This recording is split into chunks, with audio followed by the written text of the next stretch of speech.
કચ્છના પ્રાગમલજી ત્રીજાની 90મી જન્મતિથિ નિમિત્તે અનેકવિધ કાર્યક્રમોનું આયોજન કરવામાં આવ્યું હતું, જેમાં ખાસ કરીને કલાના કસબીઓના સન્માનનું પણ વિશેષ આયોજન મહારાણી સાહેબ દ્વારા કરવામાં આવ્યું હતું.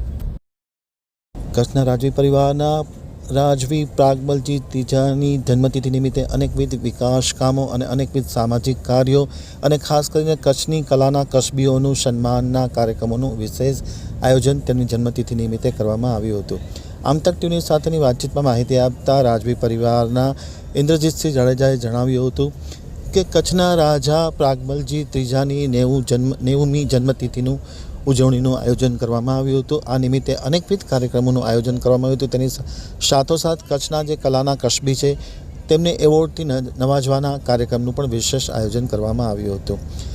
આ પ્રસંગે ખાસ કરીને મહારાણી સાહેબા દ્વારા કચ્છના જે પ્રાગમલજી ત્રીજા રાજવી પરિવારના રાજા છે તેમની સ્મૃતિમાં અનેક પ્રકારના વિકાસ કામોનું આયોજન કરવામાં આવ્યું છે. સામાજિક કામોનું પણ આયોજન કરવામાં આવ્યું છે.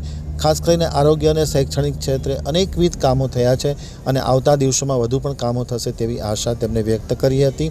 અને પ્રાગમલજી ત્રીજાના જન્મદિવસ નિમિત્તે સમગ્ર કચ્છમાંથી તેમના ઉપર અભિનંદન અને જન્મતિથિની શુભેચ્છાની પુષ્પમાળાઓ અર્પણ કરવામાં આવી હતી, પુષ્પવર્ષા કરવામાં આવી હતી અને કચ્છના કલાના કસબીઓનું સન્માન પણ કરવામાં આવ્યું હતું. હવે જોઈએ રાજવી પરિવારના ઇન્દ્રસિંહ જાડેજાની આમતક ટીવીની સાથેની વિશેષ મુલાકાતના પ્રસ્તુત અંશો.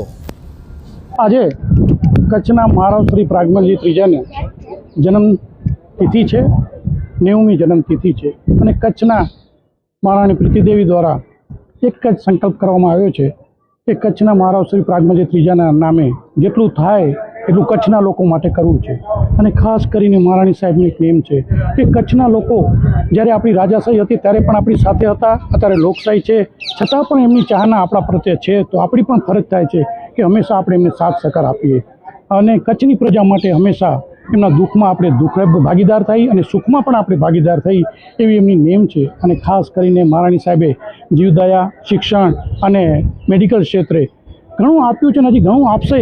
અને એમનો એક જ ધ્યેય છે કે કચ્છના નાનામાં નાના લોકો સુધી આપણે પહોંચી અને એમને જેટલું પણ આપણે ઉપયોગ થઈ શકીએ થઈ.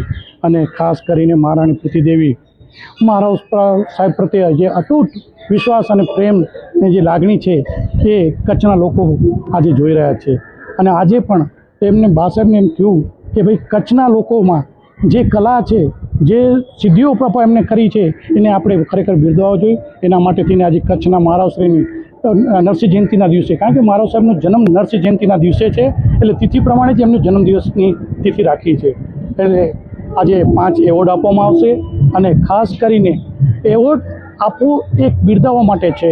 અને આપના માધ્યમ દ્વારા એ જ કહીશ કે ખરેખર કચ્છના મહારાવ સાહેબને વંદન અને ખાસ કરીને મહારાણી પ્રીતિદેવીના ચરણોમાં વંદન સાથે આપ સર્વને શુભેચ્છા. ખૂબ ખૂબ આભાર આપો.